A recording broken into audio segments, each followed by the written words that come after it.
This podcast is brought to you by Progressive. Most of you aren't just listening right now. You're driving, cleaning, and even exercising. But what if you could be saving money by switching to Progressive? Drivers who save by switching save nearly $750 on average, and auto customers qualify for an average of 7 discounts. Multitask right now. Quote today at Progressive.com. Progressive Casualty Insurance Company and Affiliates. National average 12-month savings of $744 by new customer surveyed who saved with Progressive between June 2022 and May 2023. Potential savings will vary. Discounts not available in all states and situations. This episode is brought to you by Columbia Sportswear. It's snowing again, and that wind chill is killer. But you're not worried about that because you shop the Omni Heat Infinity Collection. It's warmth perfected with tiny gold dots that reflect your body heat inside and protect you from the cold outside. No snow or chilly temps can stop you now. Go out anyway. Shop the Omni Heat Infinity Collection now at Columbia.com/infinity. The following podcast contains explicit language. Hide your children.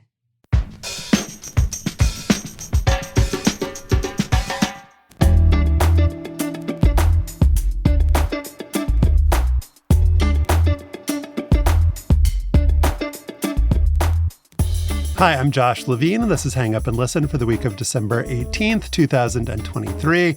On this week's show, we'll talk about Draymond Green's indefinite suspension and whether this time, will change things for him or for the Golden State Warriors. We'll also discuss the Washington Wizards and Washington Capitals reportedly leaving D.C.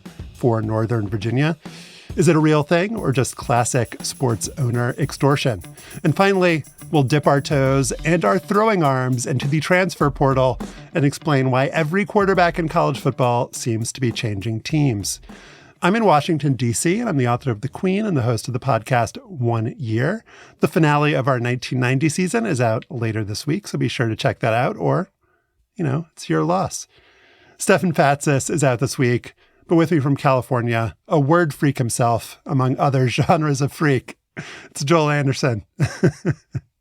That's all a reference to my speed and strength, I assume. The freak. And not anything else. The freak. They call you the freak before Javon Curse. They did once upon a time. We don't need to go into real detail, but we've heard about my youthful athletic exploits on here before. So we don't talk about that anymore. We don't? I thought you didn't talk about it anymore. You've been past it. Well, I feel like since Stefan sits around talking about Scrabble and his softball exploits, I'm just like, well, shit. I mean, I can't talk about being the fastest 10-year-old in the country anymore. I'd kind of tuned that down, but it seems like it's time to crank it back up. All right. Consider it cranked. And now, joining us for the whole show, a man who Ted Leonsis style recently left D.C. when another spot in the country gave him a better deal. It's Slate contributing writer and the host of Joel's favorite college football podcast, Split Zone Duo. This is true. Alex Kirshner. Welcome, Alex. Thank you, Josh. Thank you, Joel. I sort of made my JaVale McGee move, if you will, from D.C. to Los Angeles. People will know. People will be familiar with that. We're familiar. And of course, Alex is one of the few people I'm just willing to give $10 a month. That's something I'm willing to do. But, the Split Zone Duo, as you mentioned, this is my favorite college podcast. They're on Substack. I'm listening to the extra episodes, reading the post. Alex, this is a real honor for me. I'm not blowing smoke up your ass. Like I hyped you up to Josh when I heard you were going to be coming on. So I appreciate it. I'm ahead of both of your slow burn seasons, multiples at this point, but it's a mutual honor to be with you. I appreciate the chance to come on and not just listen, but also hang up at the end of the show. I enjoy the hanging up part too. In mere moments, we are going to check in on who Draymond Green punched this time. But first, Slate Plus members, I'm talking to you. Thanks a lot for your support. You're good people with excellent taste. And this week, we'll be treating you to a bonus segment of Alex's design. He wants us to ask and answer the question, Mike Tomlin, should the Steelers part ways with one of the greatest coaches in NFL history? Is it time? Should he join Bill Belichick, maybe, on the unemployment line? If you want to hear that and bonus segments on other Slate shows and get ad-free listening for all Slate podcasts and support us, you need to be a Slate Plus member. To sign up, go to slate.com/hangupplus. That's slate.com/hangupplus. The Golden State Warriors kick off a 3-game homestand this week, which includes the return of Jordan Poole with the Washington Wizards on Friday. Ordinarily, that would be a huge deal since it'd be the first time Poole has faced his former team since they traded him away in July. But Poole's return to San Francisco won't have quite the same buzz without Draymond Green. And why won't Green be there? Well, as many of you already know, Green is currently serving an indefinite suspension because of his flailing attack on Phoenix's Jusuf Nurkic in the third quarter of the Warriors' 119-116 loss to the Suns on December 12th. In the NBA statement announcing the suspension, the league said, this outcome takes into account Green's repeated history of unsportsmanlike acts. Here's Warriors coach Steve Kerr, who runs through a short history of those acts. Someone who I believe in, someone who I have known for a decade, who I love for his loyalty, his commitment, his passion, his love for his teammates, his friends, his family. We're trying to help that guy because the one who, grabbed Rudy and choked Rudy, the one who took a wild flail at Jusuf, the one who punched Jordan last year, that's the guy who has to change. So, Josh, it was clear from the moment that Green's hand landed across Nurkic's face that he was going to end up missing some games. And on this Monday morning, we've learned from Shams that Green has started counseling and is expected to remain sidelined via suspension for at least the next 3 weeks.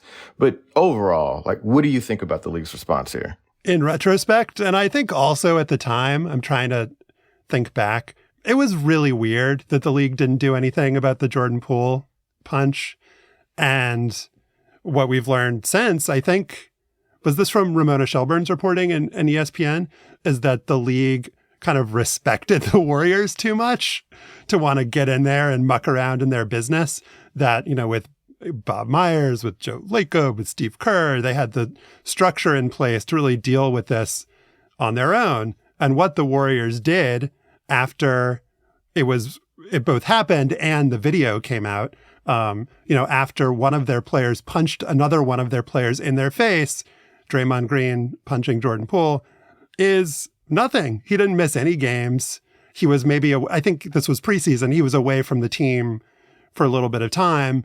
And then ultimately, Draymond got a contract extension and Jordan Poole got traded, which there are on-court reasons for those things. But if you look at all of that stuff kind of in combination, it's impossible to make any other argument than that Draymond Green won. He got what he wanted. He was rewarded, or at least not punished, for what he'd done.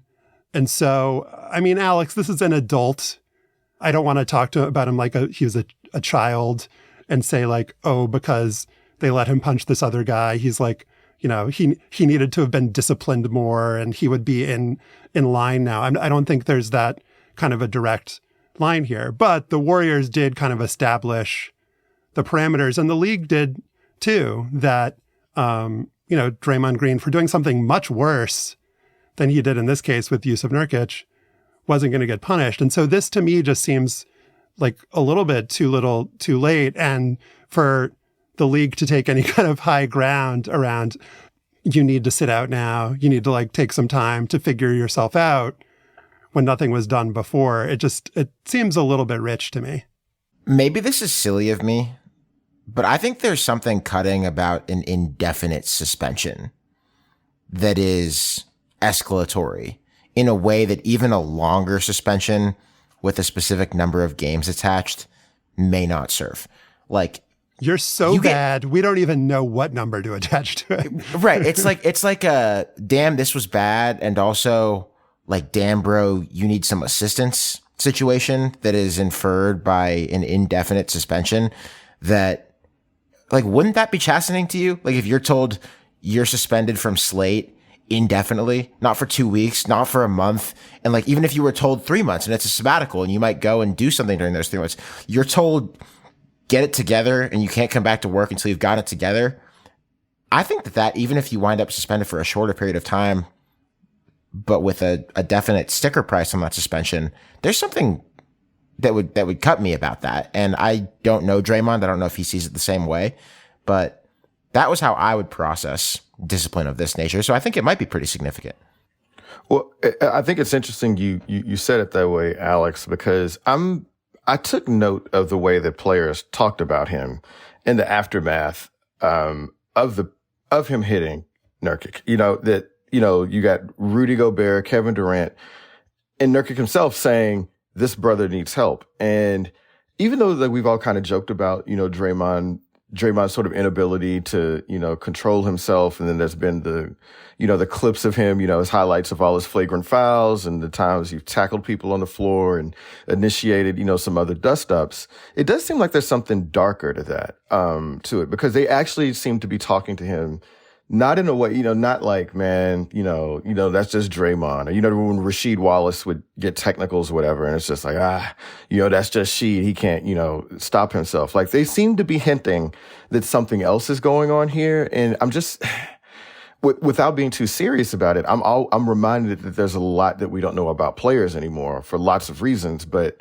a lot of times when players or people do strange things, it's because of things we'll never know until there's like a huge TikTok in a major media outlet or something, right? Or they release a memoir. But I wonder if there's something more serious happening behind the scenes that we don't know about. And that's why the indefinite suspension, the player saying, no, I hope Draymond really gets some help. Like, he really needs to take a look at himself, because it didn't seem like a lot of people in and around him are taking this for a joke in the way that we might be on social media or in media itself, right?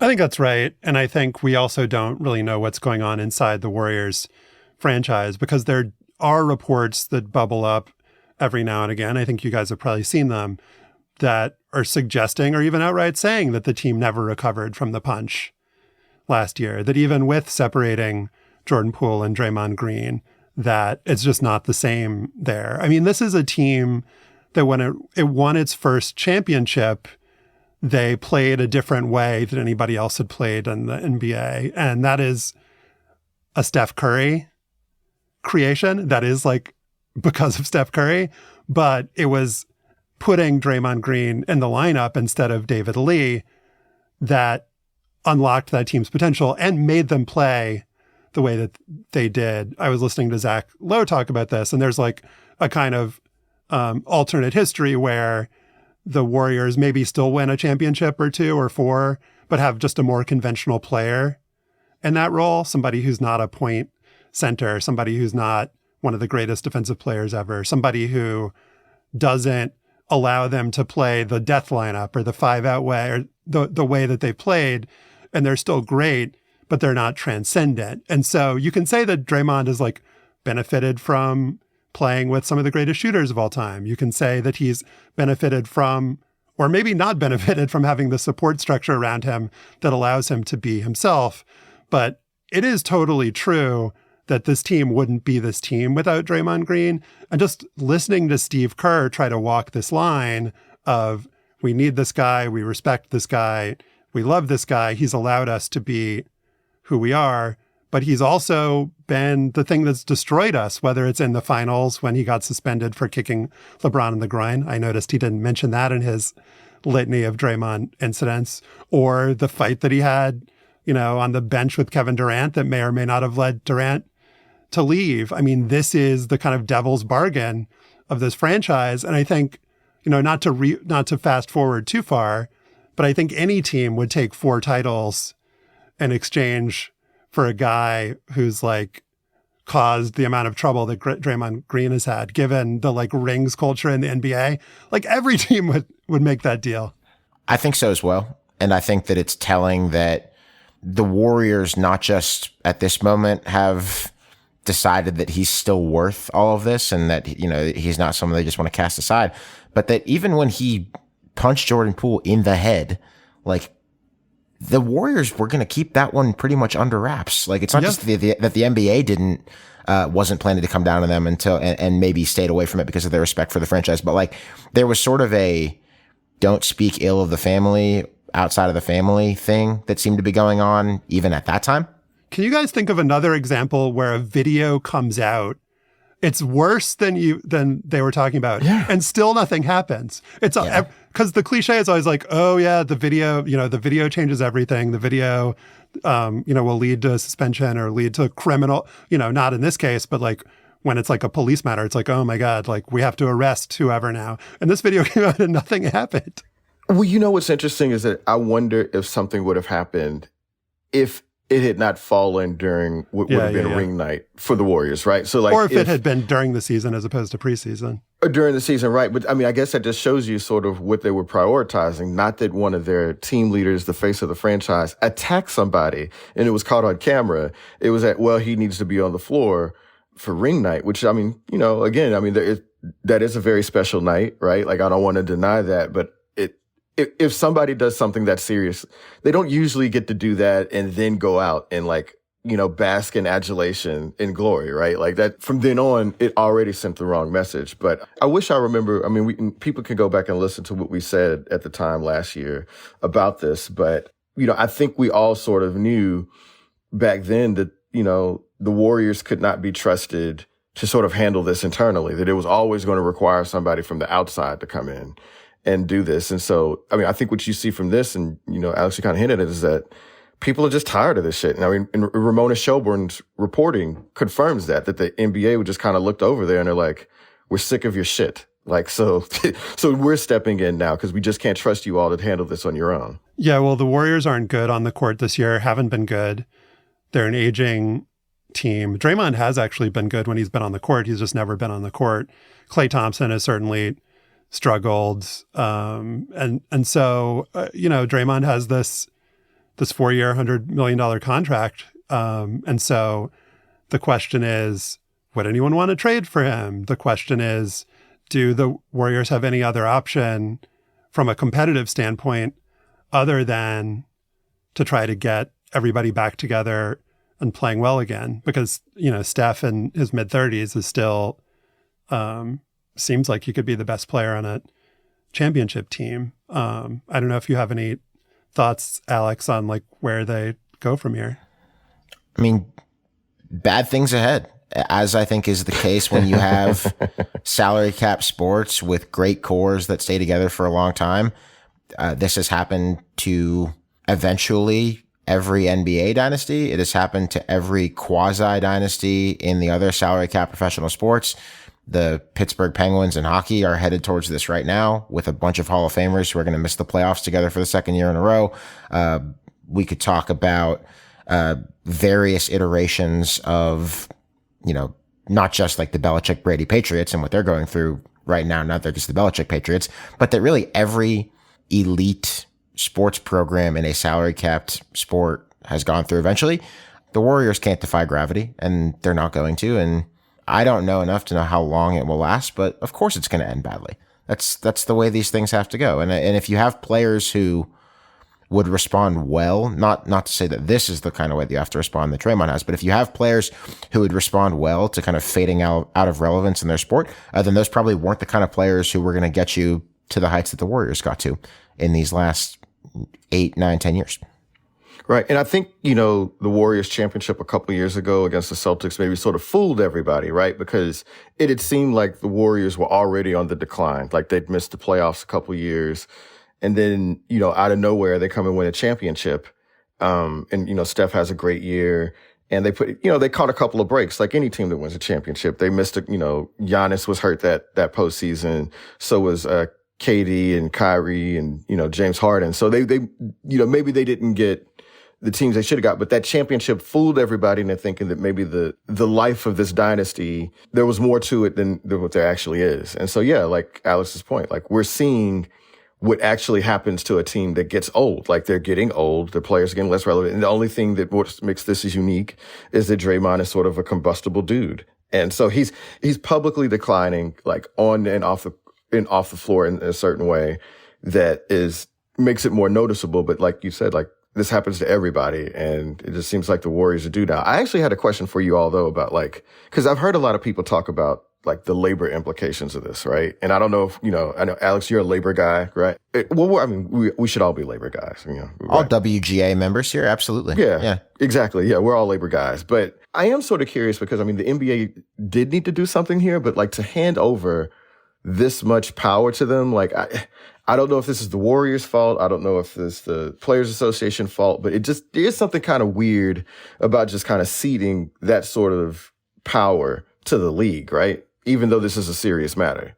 It is. I think that this is a tightrope that is awkwardly walked by a number of sports leagues right now. I think it is weird when the NFL Players Association allows the NFL to dole out $48,000 fines because a running back trying to block TJ Watt or whoever hit him a little high, trying to prevent him from killing the quarterback. I think it's weird when the NHL's Department of Player Safety levies too small a fine sometimes because someone kind of in a way that would be criminal if it wasn't hockey attacked somebody on the ice. And I think it's weird in the NBA Players Association's case when you might just not necessarily give Adam Silver carte blanche to discipline your members however you want, but where you do seem to be pretty deferent to league priorities on player discipline, especially in a case like this. And I wonder why that is. And maybe there's a reasonable reason for it. Maybe that reason is that Draymond Green's actions that led to this point are pretty anti other members of the NBPA.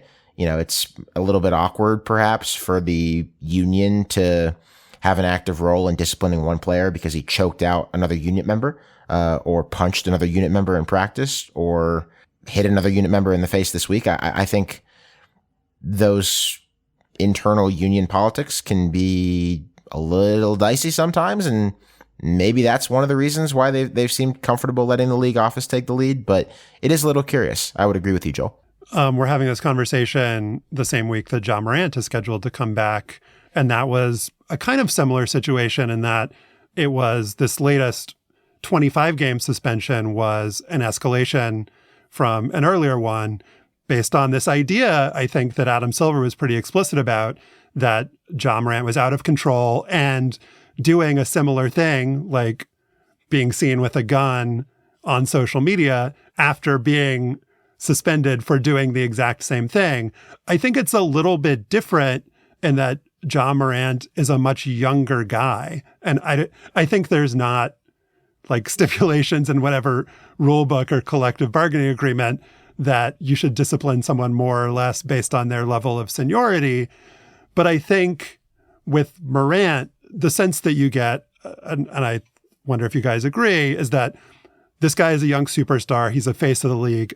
We have to get this under control right now because he's going to be around for another 10 or 15 years. And, not just as a player, not just as potentially a championship contender, but as like a guy with his own shoe who's in commercials. And this guy, to be a representative of our league, we like need to nip this in the bud. And that's where the Draymond thing is just a little bit odd because, it's a similar kind of rhetoric, like we need to get this under control. It's escalating. We need this to stop. But he's old in NBA terms. And there's been ample opportunity. And so, one reasonable conclusion you could come to is like, this is just who this guy is. And I'm not trying to like catastrophize and say he's the worst person in the world or say that it's like more horrible than it is. And I also think that when his playing career is done, he's still going to be in broadcasting. I bet you in 10 or 20 years, people are going to joke about this. Like Charles Barkley throwing somebody through a plate glass window. I bet you. Yeah. Because he's so charismatic and voluble. I bet you, I'm saying in 10 or 20 years, I'm not saying in 1 or 2 years. Okay. I was wondering if he was jeopardizing his broadcasting career by like having this be the first or second line in any biography that's going to come out about him, think right? Like, maybe, but my guess is no. That's just my guess. But it just seems a little bit, like what is the NBA trying to accomplish here? Like there doesn't seem like a reasonable hope that he's going to like become a new person. And so it feels like maybe a case where you just put a number on it rather than say indefinite, like, we're going to really teach this guy a lesson this time. It just seems like that ship has sailed a long time ago. Yeah, absolutely. I mean, here, I've been in the Bay for 8 years, man. And, you're hearing people, the columnists, radio station hosts out here that are talking about getting rid of him, like that maybe this is time to separate. And I would have never expected to hear that out here in the Bay, because if anybody has an appreciation for him, it's the people out here. Like he doesn't have the same value for any other NBA franchise, so that they're willing to give up on him potentially, that seems like it could be the end. In the next segment, the Virginia Wizards?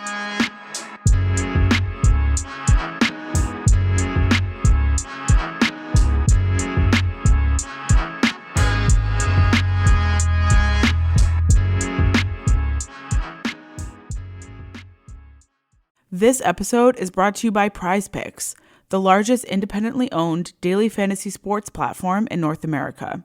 Prize Picks is a skill-based, real-money daily fantasy sports game and by far the easiest and most exciting way to play daily fantasy sports. With the basketball season here, you can now pick combo projections across football and basketball from the Specials League, a league created specifically for combo projections that includes 2 or more players from different sports or leagues. Want to play alongside some of Prize Picks' favorite players? You can now find Community Plays under the Promos tab of the app to view entries from some of the biggest names in the Prize Picks community each week. Prize Picks even offers a reboot policy so that your entries stay in play even if one of your players gets injured. Prize Picks is the only daily fantasy sports platform with an injury insurance policy. Go to prizepicks.com/hangup, all lowercase, and use code HANGUP for a first deposit match up to $100. That's prizepicks.com/hangup. Use code HANGUP for a first deposit match up to $100. Daily fantasy sports made easy. Last Wednesday, Ted Leonsis, the principal owner of the NBA's Washington Wizards and NHL's Washington Capitals, announced that he's moving those teams from downtown Washington, D.C. to a 70-acre site in Northern Virginia, Alexandria, to be exact. Now, listen to this part closely. Leonsis and his corporate entity, Monumental Sports and Entertainment, said they've reached the framework of an agreement with the Virginians, which my business to English dictionary tells me is not the same thing as an actual agreement. And also the arena they're going to move into would open in 2028 if the Virginia legislature approves. Alex, the Washington Post reported last year that the Wiz and the Caps would stay in D.C. if the D.C. government ponied up $600 million for improvements to the downtown arena, Capital One Arena. And last week, D.C. Mayor Muriel Bowser said her best offer was $500 million, which is still a metric crap ton of my tax dollars to watch Jordan Poole, just trying to get him into every intro, throw the ball out of bounds. So, number one, is this Virginia deal for real, or is everyone still just negotiating/extorting each other? And number two, if it is for real, what does it mean for DC and Virginia and for fans of these franchises? Number one, I think yes and yes. It's real and it's extortion. I take Ted Leonsis not all the way at his word, but much of the way to his word that if he doesn't get what he wants from the District of Columbia, he's going to go and take the package that's been offered to him by Glenn Youngkin, the governor of Virginia, and take his sports teams and go across the river to a part of Northern Virginia that I, in a decade living in DC, never went to, that none of my friends ever went to, and that I'm sure has lovely spots and residents nearby, but I hear they're not very happy about it either. So it seems like this could work out really well for Ted and really well for the outgoing governor of Virginia. Less clear how well it would work out for anybody else. And Joe, I know you know the DC area well yourself. I think that what it would mean for Washington, D.C. to lose these teams is a really sad continued hollowing out of downtown D.C. And I think that would be an enormous bummer. I'm aware of, sort of the transitive matter there, which is if it's such a bummer to DC to lose these teams, then why shouldn't the city pay up? It's a fair argument. It's not that Ted Leonsis doesn't have an economic case that these teams are a driver for downtown DC. It's 80 plus game nights a year where thousands of people are coming to this neighborhood in the Chinatown Gallery Place area of DC and going and watching sports. But there's also a moral argument that Ted Leonsis' net worth has a lot of zeros on it. And sometimes if you have that much money, maybe you could just do the right thing and not give a body blow to a city that has done a ton to add zeros to your net worth. So he's right. And yet what he's doing here is, in my opinion, pretty vile. And I hope he doesn't get away with it. I don't want to glorify Abe Pollin too much, but he or even owners of that era of a different generation. But Abe Pollin was an owner who was probably more progressive than most and believed in the city at a time when it was really hard to. I mean, the things that people have said about Washington, D.C. today, like go back 30, 40 years, and the things that people said about Washington, D.C. then, and it was even more pronounced. And, I mean, there are a lot of reasons why people, have negative feelings about D.C. or negative stereotypes about it, and we don't have to get into it, but I think if you listen to the show enough, I think you know what I'm hinting at. Like, it's the majority Black population of D.C., opens it up to pot shots in the same way that like politicians take shots at Chicago or Detroit or whatever, anything else. And so, when Abe Pollin invested in the city at that time, that was a really, really big deal. And the one thing that I would mention is like everything really started changing for the Wizards when Ted Leonsis came in, because if you remember, Ted Leonsis is the guy that basically nudged Abe Pollin aside. He's the guy that wanted to bring in Michael Jordan, right? Like, so you can just say like, it's been 20 years of terrible decisions by this dude, and this is just a sort of a continuation of that. And, it's inevitable. Like he's from a different generation of owners that have, less ties to the local community, and they're more willing to do shit like this. I guess and one other thing I'll say, because you're right, Alex. I mean, I lived in D.C. before I moved out to California. I love D.C. I wanted to move there. I wanted to move back. I wanted to stay there. And my first office when I moved into D.C. was literally right across the street from the Verizon Center. And you're right. Like, it was just something, even when like Georgetown would play there, like there would be a buzz in town, like when there would be a game there. And it's one of the few, like, I mean, because I don't believe that, we can talk about this some other time, but I don't believe arenas and stadiums necessarily drive development in urban areas. But it certainly seemed to be the case here that it had done something, right? Like something at least marginally positive, and that might be taken away from the city. Josh, it's just really frustrating to me. And you love the city even more than I do. But like that's just, it's really depressing. And you just hate to see a guy like Ted Leonsis get the win like this, Well, I think Ted Leonsis was operating in a market that Daniel Snyder was also operating in.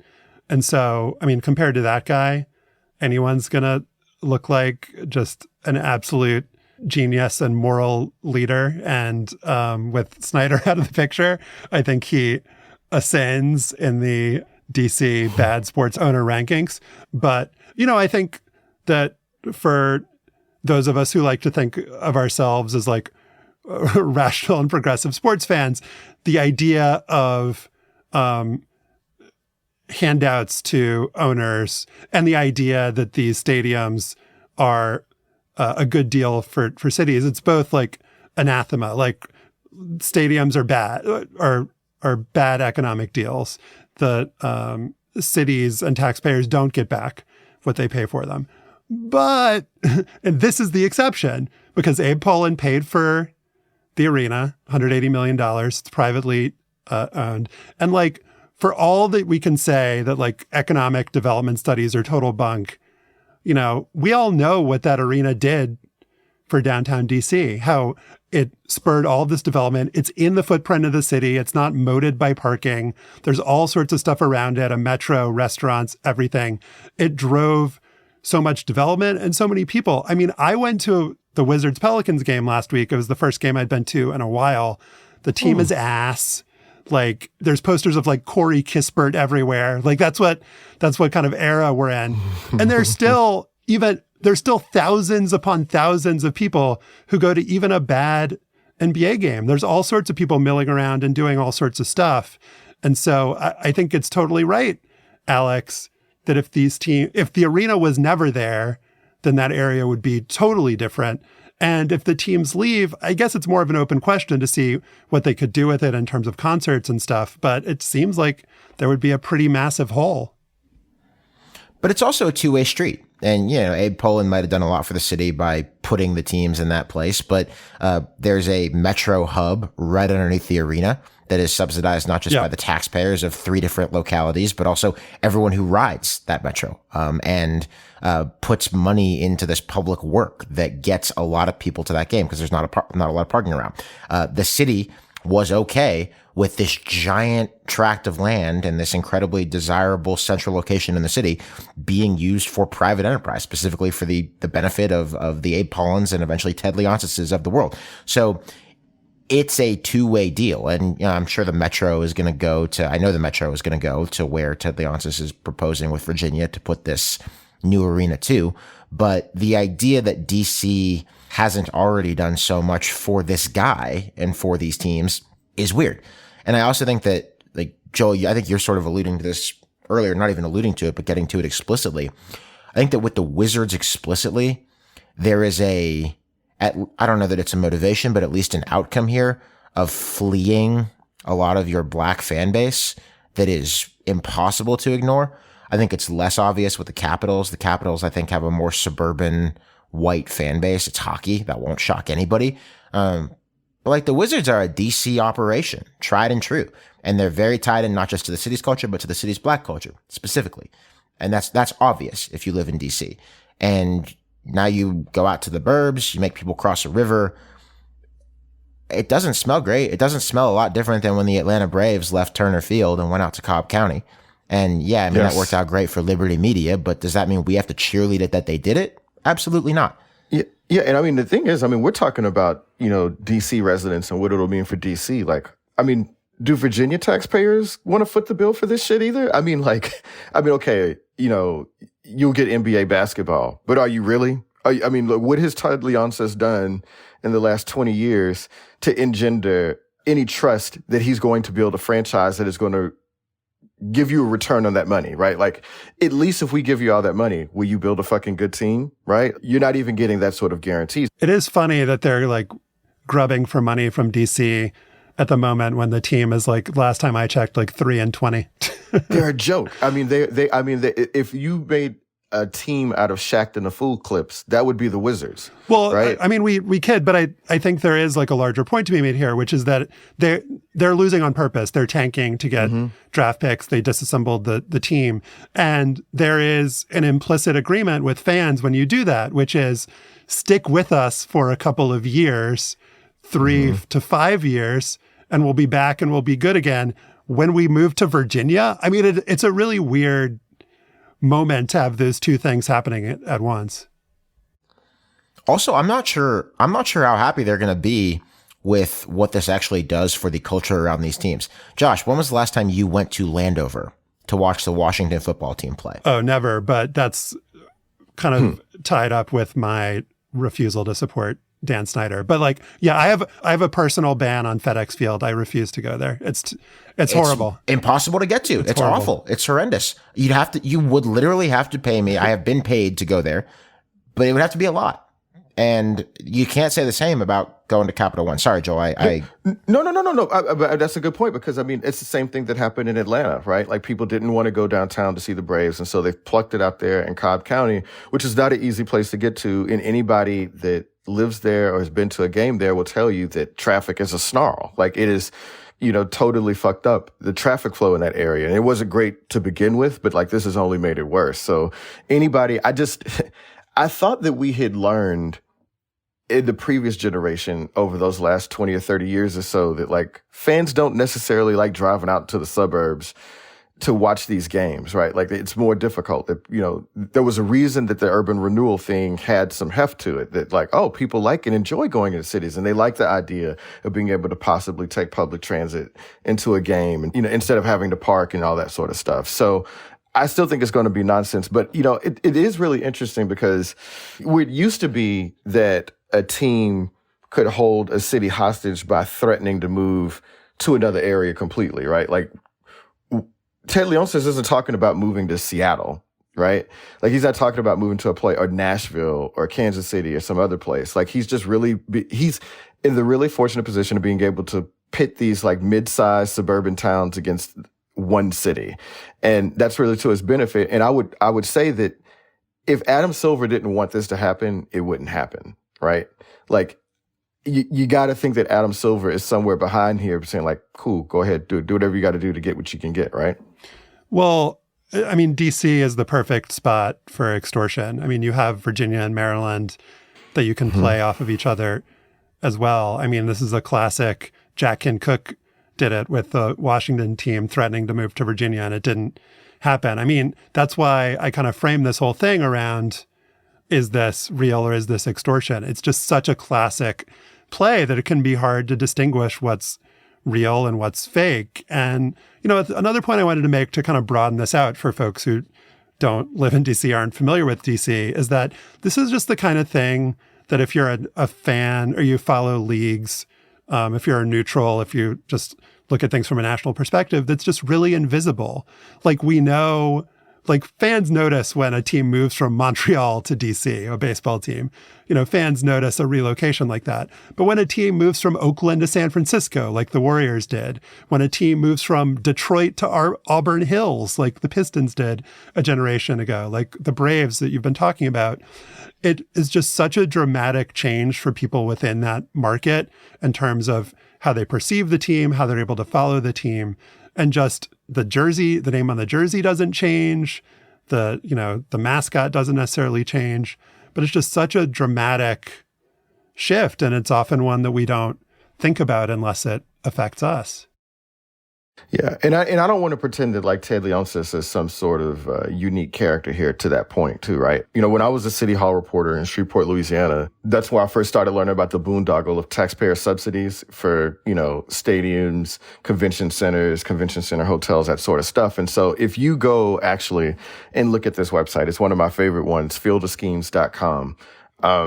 You can see this game being run on cities, municipalities, regions, counties, all over this country every damn month. Like it's like everybody has this sort of this playbook, and and as bad as this is, and it seems to be, to broaden it out to your point, Josh, like it has probably happened where you are. Like no matter where you are, if you're in a major metro area with a professional sports team, it almost as surely happened that one of your local political bodies has been held hostage by an owner seeking a sweeter deal. And DC paid $50 million for a Wizards practice facility. They paid $1 billion for the National Stadium in the 2000s. Currently, the mayor, Muriel Bowser, is trying to get the Commanders to come to DC, speaking of playing different, government entities off of each other. And, at the last minute here has, upped DC's offer to $500 million, not the $600 million that Leonsis wants, but pretty damn close. And so, I found David Aldridge's piece in The Athletic really interesting because he's clearly like grappling with what a lot of us are grappling with, which is, a longtime DC guy is like, feels pretty devastated that the teams are potentially leaving, understands that these things are a boondoggle, and yet like writes in the piece, like Muriel Bowser cannot let this happen. That's why this field of schemes thing works, is that we all understand that it's a bad deal and it can't and shouldn't be done, and yet it must be done. How can we let this happen? If you draw a line in the sand, you end up becoming Oakland, which has lost every professional sports team it's had in short order, right? Like they lost the Raiders, now they've lost the A's, and they lost the Warriors. So like you can make a stand, you can make the righteous stand on behalf of taxpayers, and you're still not going to win, more than likely. So yeah, I mean, it's a devil's bargain. Yeah, right. It's really hard. Like there's not really a way to win. There is a way to win, but it involves the federal government passing a law that says, cut it out. You can't do this anymore. The cut it out bill. There have been efforts, but they haven't gotten very far, and certainly have not gotten to the desk of any sitting president to rein in what any state or local government can offer for sports stadiums, but they don't pass. And I think that brings you back to a longer discussion about the kinds of people that own sports teams and the connections that they have in the political system and the difficulty of stopping them from doing something that can make them quite a bit of money that should belong to you and yours.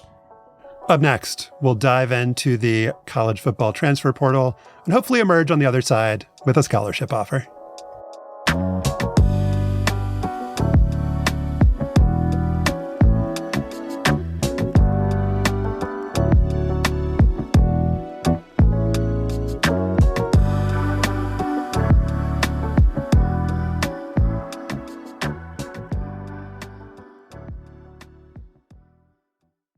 This podcast is brought to you by Slate Studios and SAP. How do you know when to seize the moment for growth? When the opportunity arrives, you need to be ready. That means future-proofing your business with a technology partner like SAP and embracing AI with confidence. My name is Kavita Ganesan.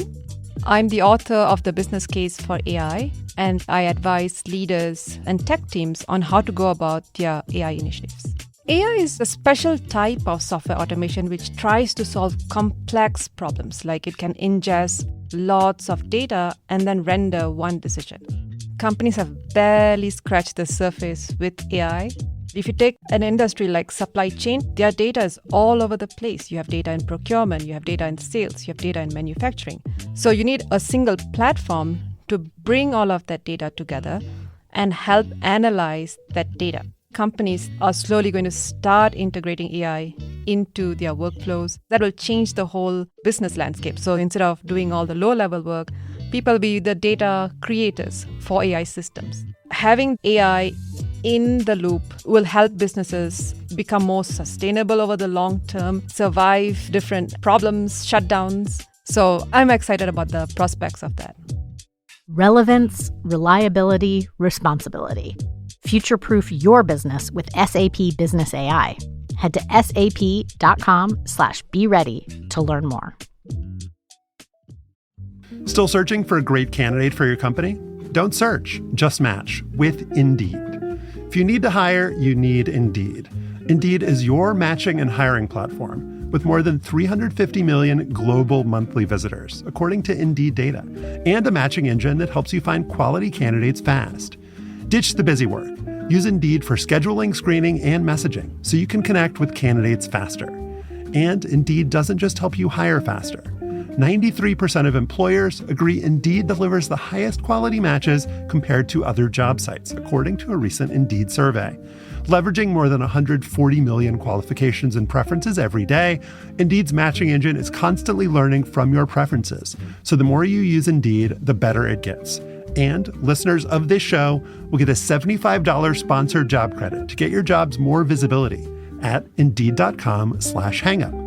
Just go to Indeed.com/hangup right now and support our show by saying you heard about Indeed on this podcast. Indeed.com/hangup. Terms and conditions apply. Need to hire? You need Indeed. This season, Ohio State quarterback Kyle McCord threw 24 touchdowns and 6 interceptions, and leading the Buckeyes to an 11-1 record, with the only blemish coming against Michigan, which, in fairness, or maybe unfairness, is kind of the only game that matters for those two. And what about next season? Well, Ohio State quarterback Kyle McCord will no longer be Ohio State quarterback Kyle McCord, as he announced on Sunday that he is transferring to Syracuse. Joel, quarterback transfers are not a new phenomenon. The top 3 vote-getters for what you've termed the worst Heisman Trophy ever this year, LSU. That's not true. That's not true. I saw Eric Crouch. Don't do that. But okay. All right, let me rewind. The top 3 vote-getters for the perfectly normal Heisman Trophy this year, LSU's Jaden Daniels, Washington's Michael Penix, and Oregon's Bo Nix were all playing for their second schools. But it feels to me like the college quarterback roulette wheel is spinning faster this year than ever before. 10 days ago, ESPN's Pete Thamel reported that there were more than 90 FBS quarterbacks in the portal, and nearly half of Power 5 schools, the biggest schools, were looking for a starting quarterback. So do you agree, or do you think that this year is different? And if so, why? I don't know if this year is different, but I think the churn is probably moving faster than ever before, because now, there's just more people are aware of the benefits of taking advantage of the portal if they're a quarterback, and so are the teams, right? Like they're more likely to move on. And I actually think like what is different is this Kyle McCord thing. And Alex, you tell me if this has ever happened before, like a guy who is thriving at Ohio State. Like, I mean, I guess it depends on if you're an Ohio State fan, if like Michigan really is going to outweigh everything that Kyle McCord did this year. But you have a guy that thrived in his first year as a starter. Couple of plays from being 12-0. Couple plays from being in the playoffs right now, right? And leaves. And because he chose Syracuse, I don't want to be presumptuous, but you got to believe that he was encouraged to find another place to matriculate, right? Like, I don't think you go from, well, it would be cool to maybe throw again to Marvin Harrison Jr. and Carnell Tate or whoever else. May I'll just go to Syracuse. Like, that just doesn't, that doesn't seem like something you would choose if you didn't have to, right? And no offense to Syracuse. And so, like, that is what is different to me. I don't think I've ever seen anything like this. Like in basketball, it sometimes happened. Like Mike Krzyzewski had a thing for a few years where, they may have I remember they had a point guard named Trayvon Duval, and he was pretty good. They thought he was going to be a freshman, that he'd be an NBA draft pick or whatever. And then they had another guy coming in the next year that was a 5-star. And they're basically like, you better get on out of here because we got some other guys coming in. And that feels like what's happening here. And I think the one thing that's sort of important to remember is that Ohio State really wasn't that hype on Kyle McCord. Like, if you remember, he was kind of a throw-in. They brought the quarterback class that he came in with at Ohio State included Quinn Ewers, who was the highest rated quarterback recruit in the history of quarterback recruits at the time. So transferred to Texas. Yeah, transferred to Texas, right? And so it just seems like even though Kyle McCord theoretically thrived, that even like, I don't know, you're kind of shaking your head, Alex, so you tell me, but yeah. Despite that it just wasn't enough, right? Yeah, he theoretically thrived. He was also the worst quarterback that Ohio State's had in 5+ years. Ohio State is graded on a curve, and they know it. Ryan Day, their head coach, knows it. He was a couple plays from being 12-0. He was also any number of dropped Notre Dame interceptions back in late September, early October from being 10-2. And 10-2 at Ohio State is 2-10 at at a typical school. We've talked about this before, but Joel, you certainly could coach Ohio State to probably 8 or 9 wins, having played. And I think Josh and I could do a solid bowl game. What does that say about Luke Fickell, who coached him to 6 wins then? It was a weird year. It says it was a weird year. And I think that things were falling apart thanks to Tattoo-gate, as college sports fans will remember. And that was a weird circumstance. But you're right. Luke Fickell only coached him to 6. I think that the average person off the street could coach him to 6. I think that there are some things that are happening this year that have accelerated the quarterback and the general transfer musical chairs even beyond what they've been the past few years. And it's really the confluence of several different rules changes and on-field dynamics that I think other teams have just noticed. And of course, when Joe Burrow wins the Heisman a few years ago and Caleb Williams wins it last year after going from Oklahoma to USC, and Jaden Daniels wins it this year after going from Arizona State to LSU. Yes, Baker more and more people Mayfield, just Kyler notice Murray. Baker Mayfield, Kyler Murray. Absolutely. I think you notice that this can work. And, at such an important position, I think a lot of coaches just want someone with a little bit of proof of concept at the college level above high school ball, and that makes sense. But also the rules changes are pretty significant. And just in this past year, like in the last 12 months, the NCAA did away with a rule that had been kind of a break on transfer activity, which was that there used to be this policy that at FBS football, the top level of college football, you could only take 25 new scholarship players every year. And there was some funny math around that, and you could kind of credit and debit a few on the edges, but you can only take 25 new players a year. And so that made it really risky to take a ton of transfers, because then if they flamed out, then the next year, you would have no other young talent matriculating up into your program from high school, and you would basically just run out of new roster spots. And you could, even if you did it too much, not have the opportunity to field 85 scholarship players the way that a typical college football program does. That rule has been done away with. So you can now do what Deion Sanders did at Colorado and just tell almost your entire roster to get out of here and flip the entire thing in a matter of months. And so that guardrail against transfers has gone away. The NCAA has made it possible now to transfer for a first time without having to sit out a season, which was a rule that had been kind of flimsy and that there'd been a lot of waivers for in the last few years. That's gone away. Actually, as we record this, the NCAA is under a temporary restraining order that is making it so that even if you have transferred for a second time, you no longer have to sit out for at least about 8 more days as we're recording this.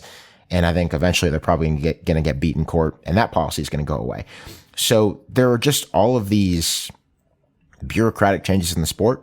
And on top of that, I think you get further into the so-called name, image, and likeness era, where athletes can get paid by third parties, by organized groups representing or working in tandem with schools. And that has accelerated too this year, because the players who came into college football before that was allowed, and thus maybe don't have it as part of their expectations of what they'll get from their school, are starting to run out of eligibility. And new recruits now, they came in 2021 when this was legal, maybe, or 2022 when it was even more legal and more commonplace, or especially now, So you got all those rules changes. You got people who are coming into college football expecting that they're going to get paid pretty handsomely for their services to be a quarterback. A good quarterback, and sorry, I'm rambling now, can easily make $1 to $2 million, easily. Which still isn't NFL money in a lot of cases, but it's pretty good. So all those things have come together, I think, to make this really has been kind of a special year of quarterback free agency. I think that what this shows, and we kind of understood it intellectually, but it's like really hit home for me. And this is sort of the point you were making, Joel, about Kyle McCord, is that there's no such thing anymore of like a team and a player being stuck to each other, like, or growing together, or whatever more kind of soft language you want to use. It's like, it used to be when I was writing about this like 10 years ago, what we would write about is the scholarships back then were 1 year renewable, and a coach could dump you if you like weren't up to snuff. It was kind of a one-way street. Now it's like the ties don't bind in either kind of direction. And the Kyle McCord thing, like, sure, you're right, Alex. Like, maybe he didn't like kind of blow the doors off, but it's like this college football micro era is the only one in which a quarterback with that level of success would leave. Like, it just didn't happen before. And I think the teams, the programs, the players are just now kind of reckoning with this and what it means. That like a guy like Dylan Gabriel, who, you know, goes from UCF and has like a great year at Oklahoma, like he's leaving to go to Oregon now. Like you would think like, okay, he like went and transferred. Now he's like transferring again. You have DJ Uiagalelei, who left Clemson and had success at Oregon State. He's transferring again. It just seems like even compared to, you know, 2 or 3 years ago, every kind of relationship between player and team just feels kind of more contingent. But, you know, maybe that's how it should be. It's probably better for the players that way, both kind of economically and given that they have clocks that expire. You know, there's no use in any of these guys sitting on a bench or playing in a situation that's not good for them. It's just the kind of, I guess, the cultural and social norms around this stuff just seem to be kind of changing very rapidly. Oh, yeah, absolutely. And real quick, I did want to, so I was thinking about this a second ago. I think we're wrong about the Kyle McCord thing. I'm just going to refer to him now as white Jalen Hurts, because a lot of NFL fans might not know this, but there was a time that fans didn't think Jalen Hurts was a very good college quarterback, that he was like the ceiling of some of Bama's most talented teams. And that's why he ended up at Oklahoma, because he had to make way for Tua Tagovailoa. So why didn't Ohio State bring in Devin Brown in the second half of the Michigan game? Is that Ryan Day's bed? Ryan Day didn't have the guts of Nick Saban, I guess not. which who does? But yeah, I mean, I think not tough enough. Just not tough enough. I mean, man, it was a gutsy call, but I think that like this is largely a good thing, though, right? Like in the moment, like if it has to be this way, at least the players can have a little bit of agency and find a landing place. Because the thing that, you know, Alex and Josh, you both have talked about this, is that when you were in school before and if you found yourself at a place that you didn't think was a good fit, or the coaches were going to play you or whatever, like anybody that picks a college for any reason, football, you know, engineering program, whatever, and you don't think it's a good fit. Well, it used to be that you didn't have any recourse, right? And you would just get stuck there, and maybe they wouldn't renew your scholarship or whatever else, or you would just get buried on a depth chart. At least now players have an opportunity to find somewhere to go. Like we're talking about Kyle McCord going to Syracuse as if it's death, but at a minimum, they want him. Right? They want him. They may invest in him, and they may build a team around him, and maybe he'll go on and have some success there. And that just didn't used to happen. So I'm happy for that. But yeah, right. Yeah. The alternative for him in a different era, I don't know, 7-8 years ago, is that he's benched next year, because Ohio State's gonna look and find someone better than him, and he's benched, and he just sits, and then maybe he gets to go to an NFL training camp a year later, or maybe he leaves college early even though he's not ready for the NFL. It is an improvement, and there's a lot of messy parts of the way that the sport right now works right now. I think we're in an in-between before kind of the ultimate answer to whatever player compensation looks like at the highest levels of the sport and everywhere else beyond that. And so it is messy, and there are problems, and I think it's tough for fans of programs who develop a good player over 2 or 3 years, and then that guy gets plucked because he gets a better opportunity, better cash offer from a third-party collective to go and play for Notre Dame, for instance, took Wake Forest quarterback Sam Hartman like this last year. And just took Duke's quarterback Riley Leonard. I mean, they're just using the ACC as their farming system, basically. But yeah. That is better than what it was, which was a completely one-sided power dynamic, schools over players, where players had very little recourse if things were going badly for them, even for reasons that weren't their fault, and where they couldn't collect any kind of compensation for their services. Whereas now they got to kind of pretend something is what it isn't and pretend that, you're being paid for advertising or whatever by a third party instead of just a fee for service, but at least it's better than it was. Well, it's funny because we've highlighted all of these guys, Jaden Daniels, Michael Penix, and Bo Nix being only the most recent examples who made these amazing decisions for their careers. But obviously there's going to be a flip side. What was Spencer Sanders thinking transferring from being a starter at Oklahoma State? Would you trust what Lane Kiffin told you, Josh? To not playing at all at Ole Miss. You have, agency to make these decisions, and some of them will be good and some of them will end up being bad. And so, yeah, maybe Kyle McCord goes from potentially being benched to being a starter, but some guys will go from being a starter to being benched. That's just how it works. But Alex, I wanted to dig in on something that you kind of dropped in as an aside earlier, the $1 to $2 million thing, which Matt Rule, the Nebraska head coach, mentioned, I think, in a comment that got aggregated a lot, that to get a starting quarterback in the portal, you need to pay $1.5 million.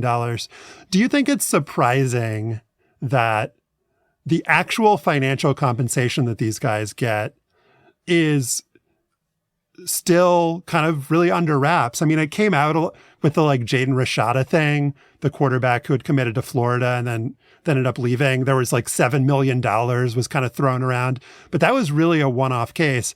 And I don't know, is it surprising that we don't actually know how much money Dylan Gabriel got? We don't know how much money that Kyle McCord got, or it just feels like we're now operating with the money under the table in just a slightly different way. We don't know on a case-by-case basis how much these guys are getting. No, we don't know. And it's difficult because if you say we should know, then what you're saying is, okay, college students, let me have a nice look inside your wallet and I want to see your finances. And that's personal information. These are still young people who aren't technically even being paid by the universities that they play for.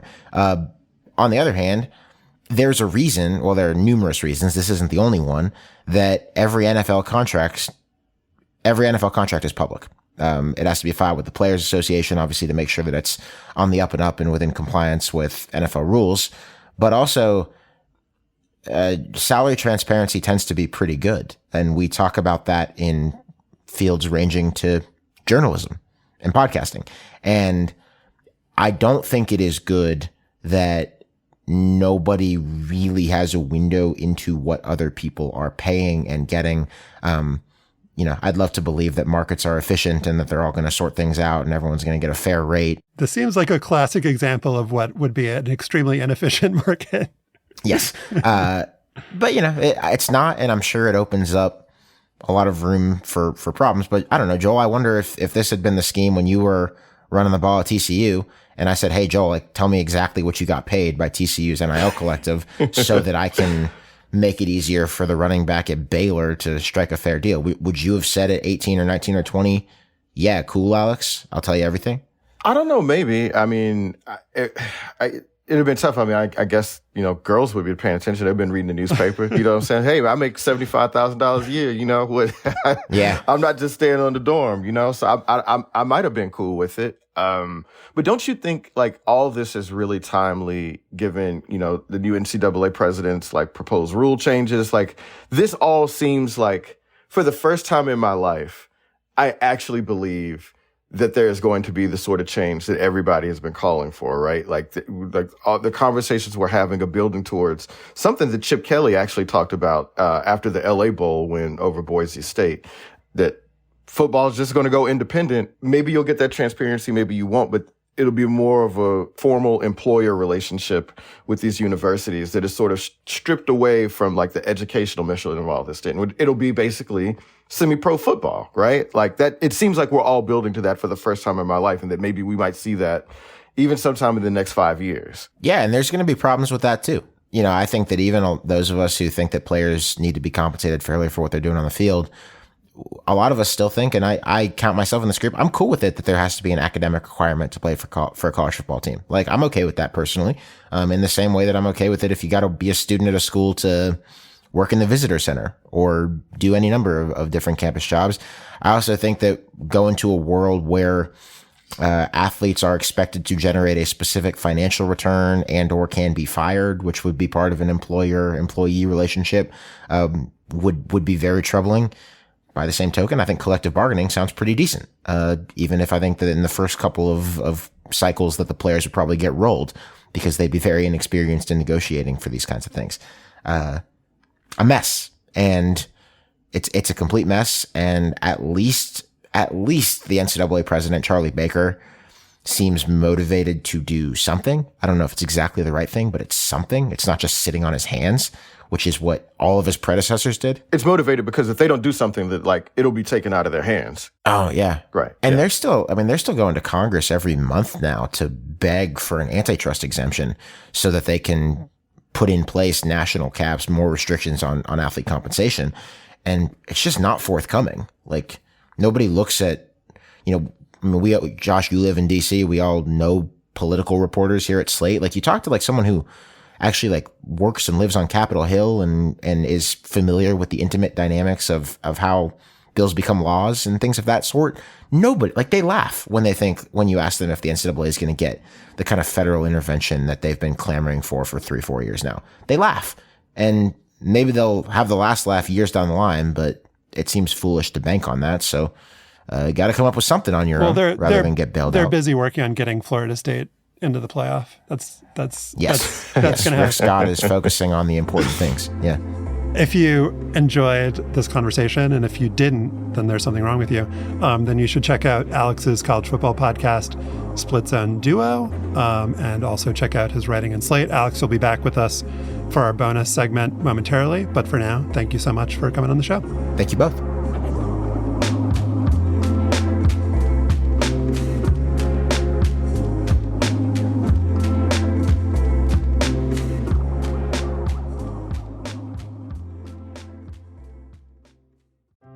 At the grocery store, you can get pecans. But don't you want bourbon pecans, sweet and spicy pecans, pecan brittle, or butter toffee pecans?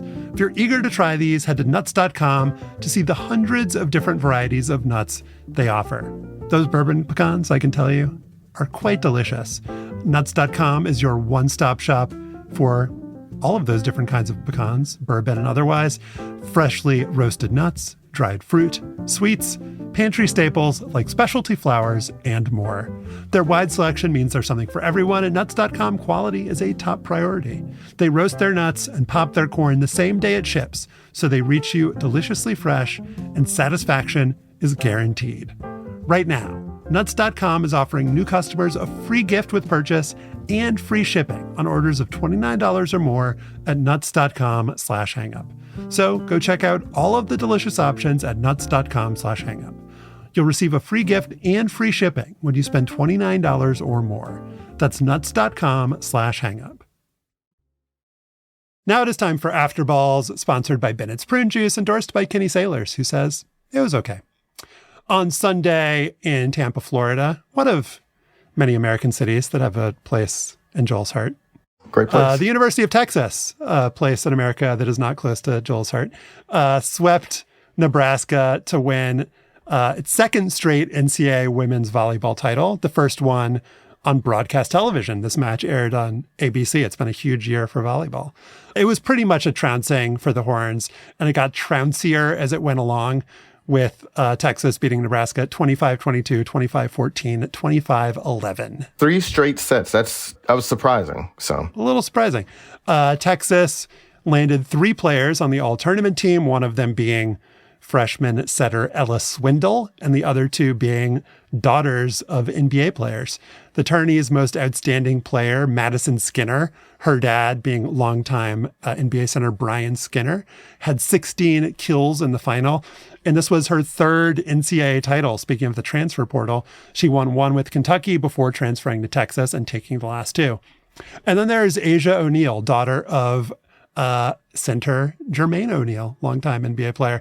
If you don't know her story, it's remarkable that she was even out there at all, given that she's had 2 open heart surgeries. But out there she was, serving 10 consecutive points during the second set to break the match wide open. And Joel, I know you have your issues with the University of Texas, but maybe you'll make an exception for Asia after you hear about this incident from Sunday's final.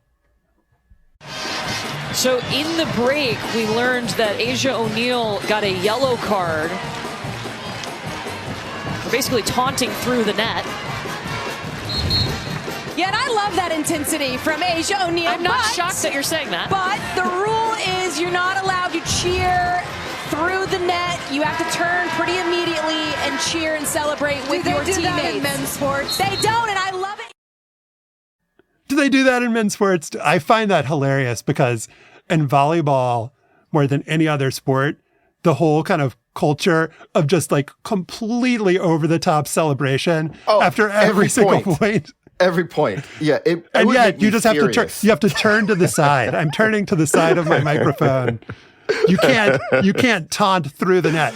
Asia O'Neal is doing an amazing service for the sport and for the culture, for the world, by normalizing front-facing celebration in volleyball.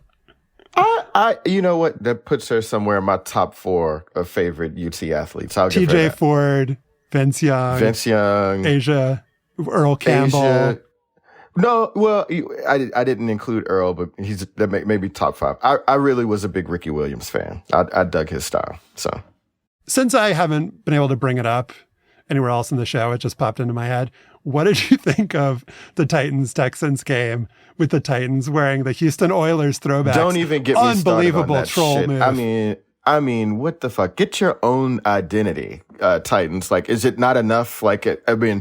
You found out that your nickname, your branding is inconsequential to the broader NFL public. Like, nobody gives a shit about a Titans jersey or jacket. I've never seen anybody in the wild. Cause I've only been to Nashville once, but I've never seen anybody give a shit about the Titans. You throw your Oilers shit on, everybody cares about you guys. So like, it just says something about like what you've been able to do since you've been in Nashville. I'm mad about it. Was there any cognitive dissonance for you seeing the Oilers play the Texans? Yeah. I mean, it's just so weird and stupid. Like, yeah, I mean, it's confusing because I can't help but see that uniform and like my childhood memories get all stirred up. You know what I mean? Like I guess, Will Levis is no Cody Carlson, but, I don't want to see that again. Yeah. It's just, and it's clear that they're only doing it to troll Houston fans. You know what I mean? Like, it's not like this is not a real part of their identity. Like, it's trolling fans. How dare they? Yeah. I know that's not in your value that's terrible. system. Yeah. I wouldn't do that. And I don't understand why they would do it, All right, Joel, what is your Asia O'Neal? So 2 Sundays ago, about 1,000 people in a Fargo, North Dakota gym saw a historically lopsided game of college basketball. Non-conference college basketball schedules regularly produce laughable results because major conference programs are looking to pad their record with sure wins, and a bunch of small college programs desperately need their payouts.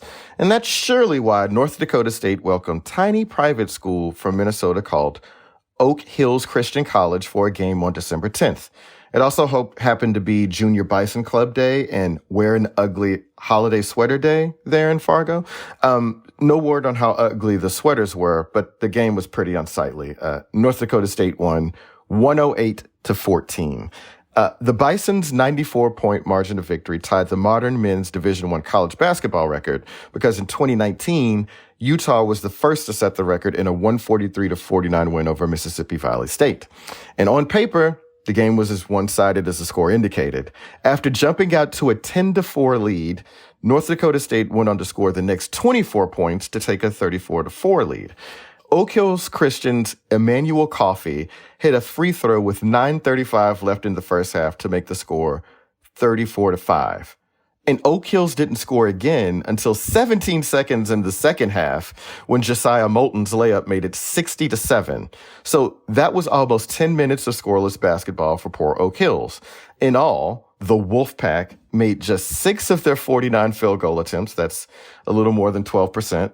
They committed 23 turnovers, fewer than I actually expected, to be honest. And they were out-rebounded 59-14. So, hey, it was just another night for the North Dakota State Bison.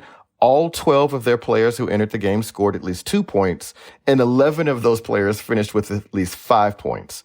Of course, I'm sure you don't need me to tell you that North Dakota State is no powerhouse. The Bison lost their next game 2 nights later, 75-65 at Illinois State, to drop their record to 7-4 on the season.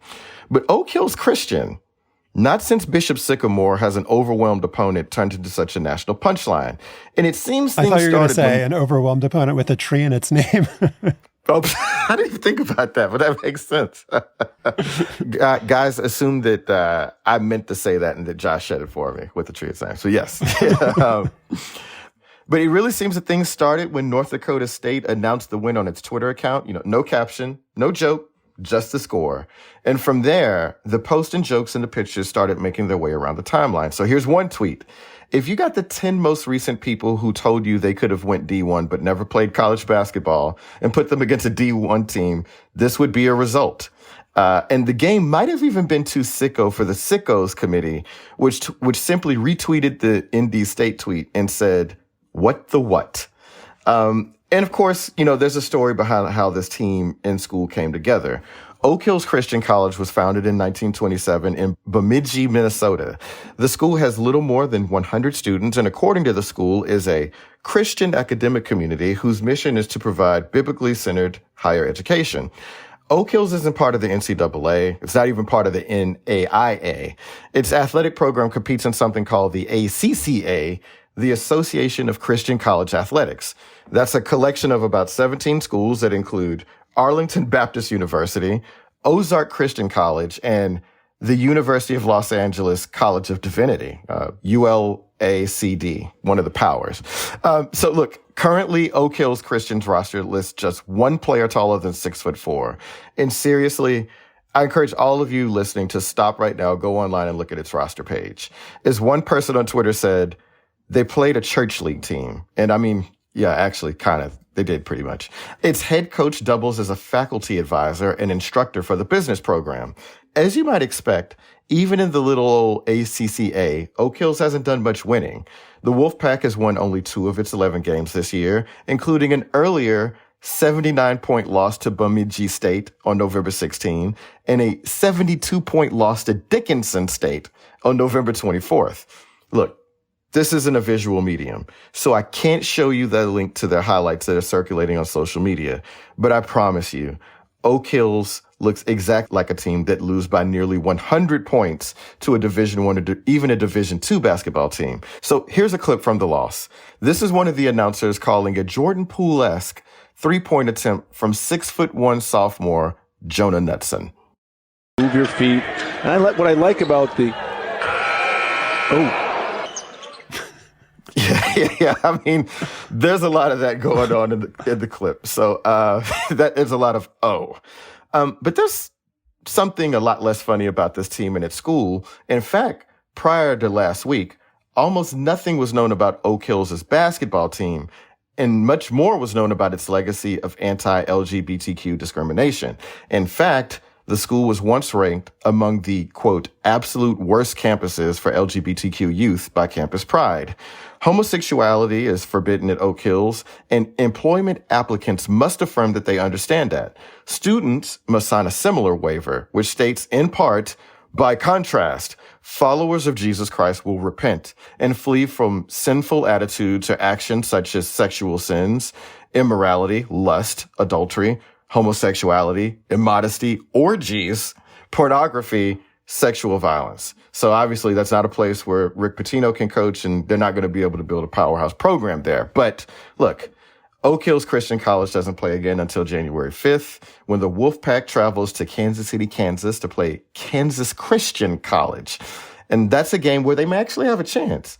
Kansas Christian is 3-3, coming off a 34-point loss to something called Mid-American Christian. So, look, there's apparently a lot of God in that league, but not a lot of good basketball. I have seen the highlights, and I can endorse everything that Joel said about them. I was a little bit maybe underwhelmed by the scoring runs that you described in that game, because I watched some of the LSU women's basketball game against McNeese State the other day, that LSU won 133-44, 89-point margin. After 3 quarters, it was 100-24, and the game included an 82-9 run. 82-9 run. Wow. And I mean, also they're doing a 56-2 run. 50. Damn. It's pretty. That's, I mean, I guess this is LSU basketball. Like, everybody's working together harmoniously. Angel Reese is back out there, dishing it out. Was that the game that Kim Mulkey got kicked out of the other day, or was that a different one? That was a different one. Yeah, that was a different one. She was on her best behavior. Well, I guess she didn't have a lot to be mad about in the way against McNeese State. Why would you do Lake Charles like that? That's not nice. That is our show for today. On that note, our producer is Kevin Bendis. To listen to past shows and subscribe or just reach out, go to slate.com/hangup. You can email us at hangup@slate.com. And don't forget to subscribe to the show and rate and review us on Apple Podcasts. For Joel Anderson and Alex Kirshner, I'm Josh Levine. Remember Zelmo Beatty, and thanks for listening.